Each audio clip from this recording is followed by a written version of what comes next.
आज आम आदमी पार्टी के वरिष्ठ नेता और दिल्ली के उप मुख्यमंत्री रहे मनीष सिसोदिया जी को एक फर्जी क्लासरूम घोटाले के नाम पर पूछताछ के लिए बुलाया गया है।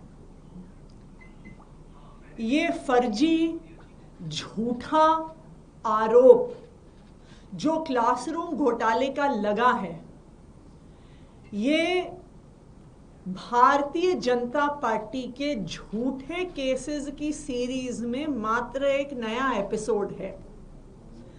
10 साल से भारतीय जनता पार्टी की केंद्र सरकार ने, उनकी अलग अलग एजेंसीज ने, चाहे वो ईडी हो, चाहे वो सीबीआई हो, चाहे वो इनकम टैक्स हो, चाहे वो दिल्ली पुलिस हो, उन्होंने सिर्फ और सिर्फ आम आदमी पार्टी के नेताओं पे झूठे केस, फर्जी केस, गलत केस लगाए।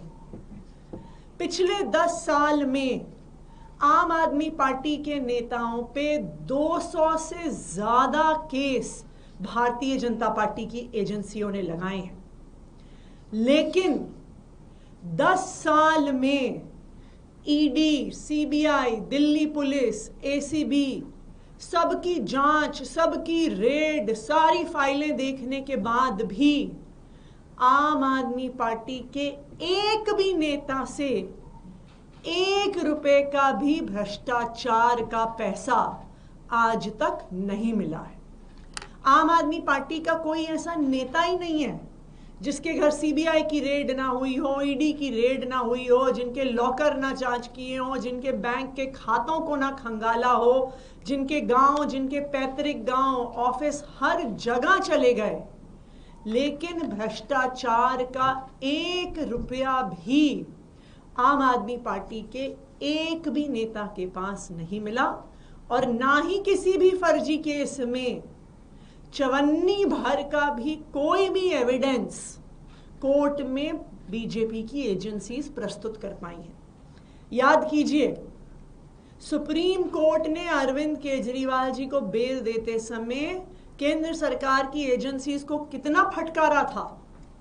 कहा था कि ये तोते में बंद, पिंजरे में बंद तोते की तरह है, लाइक अ केज्ड पैरेट।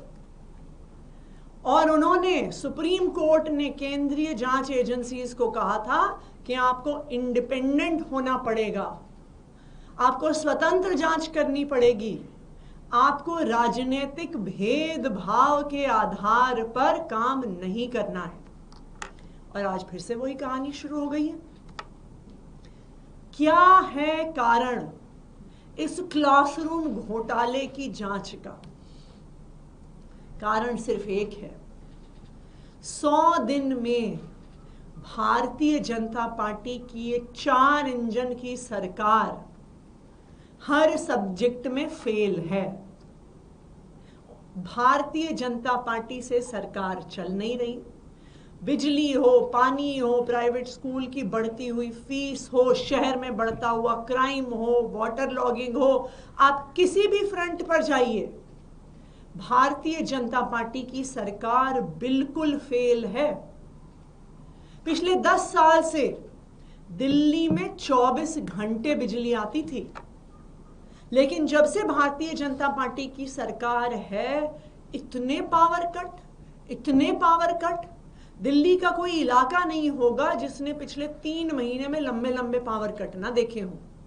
चाहे साउथ दिल्ली में छतरपुर हो, मालवीय नगर हो, गोविंदपुरी का इलाका हो, उत्तम नगर हो, पश्चिम विहार हो, बुराड़ी हो, दिल्ली का कोई ऐसा हिस्सा नहीं है जहां पर लंबे लंबे रेगुलर पावर कट ना लगते हों। अब तो दिल्ली में लोग ऐसी बात करने लगे हैं, हो बारिश आ गई इसका मतलब बिजली कट जाएगी।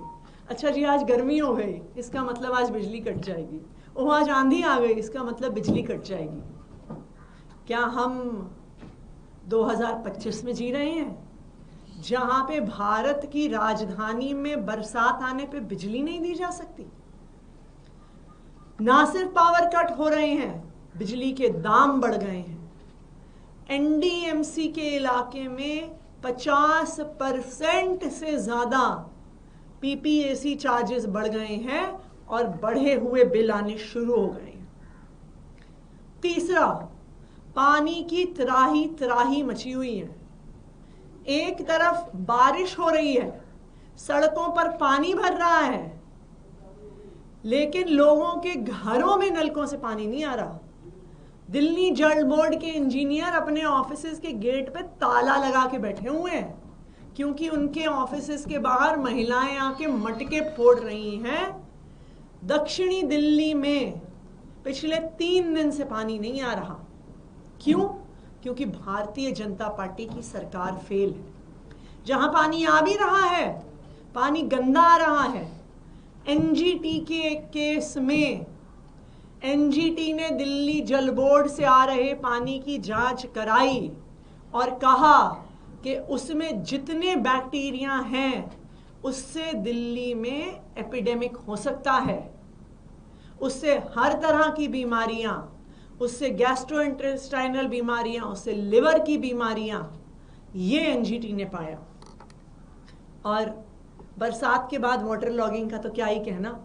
अब तो दिल्ली की मुख्यमंत्री रेखा गुप्ता जी ने कह ही दिया है कि 1.5 घंटे तक सड़क पर पानी भरना सामान्य बात है, क्योंकि कहीं सड़कों पे तवे तो लगे नहीं हुए हैं कि तवा गर्म होगा और पानी इवेपोरेट हो जाएगा।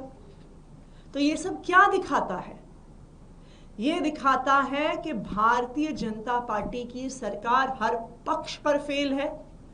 दिल्ली के लोग इस बात का दुख मना रहे हैं कि उनसे गलती हो गई, उन्होंने जो भारतीय जनता पार्टी को वोट दे दिया, और आज इसी वजह से ध्यान हटाने के लिए, ध्यान भटकाने के लिए फिर से ये फर्जी केसेस का सिलसिला भारतीय जनता पार्टी ने शुरू किया। Thank you. लेकिन क्योंकि आप मुख्यमंत्री रही हैं और बहुत करीब से आप, जो आरोप हैं वो गंभीर हैं। उनमें ये कहा जा रहा है कि 2000 करोड़ और स्कूलों में जो क्लासरूम बनाए गए उनमें पैसा देते वक्त अनियमितताएं बरती गई हैं। सबसे पहली बात, कहां है किसी भी घोटाले का कोई भी प्रमाण? सिर्फ न्यूज में हेडलाइन चला देने से कि 2000 करोड़ का घोटाला हुआ है, कहां है पैसा? कहां मिला पैसा? आम आदमी पार्टी के किस नेता के पास, किस मंत्री के पास 1 रुपया भी मिला? दूसरी बात, इसकी असलियत यह है कि भारतीय जनता पार्टी सरकारी स्कूलों को ठप करना चाहती है। आम आदमी पार्टी की सरकार ने 1945 से लेकर 2015 तक दिल्ली में 24,000 कमरे थे दिल्ली के स्कूलों में। आम आदमी पार्टी ने 10 साल में 22,700 वर्ल्ड क्लास क्लासरूम्स बनाए। और ये सिर्फ टीन के डब्बे नहीं है, ये डिजिटल क्लासरूम्स हैं, स्मार्ट क्लासरूम्स हैं, शानदार टेबल चेयर वाले क्लासरूम हैं, इसमें कंप्यूटर लैब्स हैं, इसमें physics lab, chemistry lab, 3D printers, world class library, sports facilities, इन सबके साथ स्कूल बनाए गए हैं। क्या चाहती है भारतीय जनता पार्टी? कि गरीबों के बच्चों के लिए कोई स्कूल ना बनाए? क्या चाहती है भारतीय जनता पार्टी? वो कह रहे हैं जी आपने पैसे क्यों खर्च कर दिए, आपने क्यों अच्छा फर्नीचर खरीद लिया, आपने क्यों कंप्यूटर खरीद लिए, आपने क्यों 3D प्रिंटर खरीद लिए, आपने क्यों अच्छे टेबल चेयर खरीद लिए, आपने क्यों स्पोर्ट्स का इक्विपमेंट खरीद लिया, आपने क्यों इंटरनेशनल स्कूल्स की तर्ज पर लाइब्रेरी बना दी? यह है भारतीय जनता पार्टी का सवाल। आम आदमी पार्टी शिक्षा के प्रति प्रतिबद्ध थी, है और रहेगी। और ये बिल्कुल साफ है कि भारतीय जनता पार्टी का शिक्षा माफिया से सांठगांठ है। एक तरफ वो सरकारी स्कूलों को ठप करना चाहते हैं, दूसरी तरफ वो प्राइवेट स्कूलों की फीस बढ़ा रहे हैं। अगर सरकारी स्कूल ठप हो जाएंगे, बंद हो जाएंगे, उसमें कमरे, क्लासरूम्स की देखरेख बंद हो जाएगी, तो क्या करेंगे परिवार? प्राइवेट स्कूलों में ही भेजेंगे अपने बच्चों को। तो भारतीय जनता पार्टी सरकारी स्कूलों को बंद करके प्राइवेट स्कूलों की शिक्षा माफिया के साथ सांठगांठ कर रही है। मैम, अभी कुछ देर पहले ही अभी रेखा गुप्ता जी से सवाल पूछा गया मनीष जी को सवाल पर, तो उन्होंने कहा कि अभी तो अरविंद केजरीवाल जी को पंजाब से आना पड़ेगा। आप इस बैन को कैसे ले रहे हैं? मैं तो रेखा गुप्ता जी से पूछना चाहूंगी कि वो बता दें कि 100 दिन में उनकी सरकार ने क्या काम किया है मोहल्ला क्लिनिक पे पेंट करके उस पे आयुष्मान आरोग्य मंदिर का बोर्ड लगाने के अलावा। 100 दिन की सरकार में भारतीय जनता पार्टी ने दिल्ली वालों को सिर्फ पावर कट, महंगे पावर बिल, पानी की त्राही त्राही, नलके में सीवर का पानी, प्राइवेट स्कूल की बढ़ी हुई फीस, बढ़े हुए बिजली के बिल दिए हैं। और यही कारण है कि वो अपने काम के बारे में नहीं बात करते, वो सिर्फ आम आदमी पार्टी और अरविंद केजरीवाल के बारे में बात करते हैं, क्योंकि उनके पास काम की बात करने के लिए है ही नहीं। मैम, पिछली बार जब सत्येंद्र जैन जी से सवाल पूछा गया था तो उस वक्त सूत्रों के हवाले से बात बाहर आई थी कि एसीबी ने उनसे सवाल पूछे कि एक ही क्लासरूम को बनाने के लिए 2 अलग अलग तरह के पेमेंट्स कैसे किए गए, कॉन्ट्रैक्ट में जब ज्यादा टेंडर नॉर्म्स को वायलेट करके बढ़ा के पैसा दिया गया तो ये डिस्क्रिपेंसीज सामने आई हैं। और खासतौर पे एक पर्टिकुलर आर्किटेक्ट कंपनी को पेमेंट्स हुए हैं, जिन लोगों को टेंडर मिला था उसको लेके भी सवाल है। मैं आपसे 2 चीजें पूछूंगी। अगर एक कमरा कंप्यूटर लैब है और एक कमरा डेस्क वाला क्लासरूम है, क्या उस पर अलग अलग खर्चा नहीं लगेगा?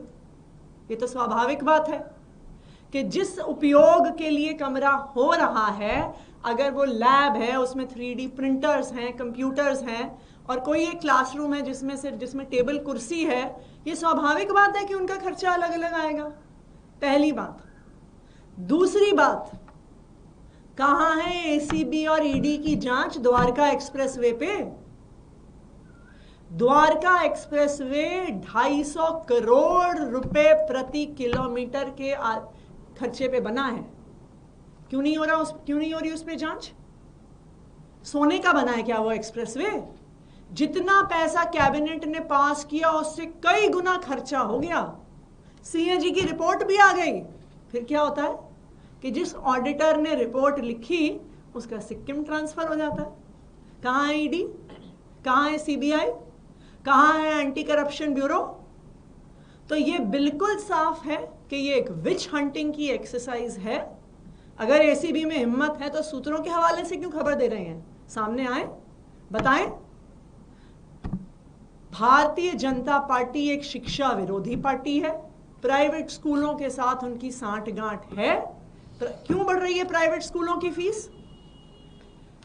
क्यों सरकारी स्कूलों के रिजल्ट पर, आईआईटी जेईई के रिजल्ट पर आजकल सरकार का मुंह नहीं खुलता है? सिर्फ इसलिए नहीं खुलता है क्योंकि भारतीय जनता पार्टी एक तरफ सरकारी स्कूलों को बंद करना चाहती है, दूसरी तरफ प्राइवेट स्कूलों को बढ़ावा देना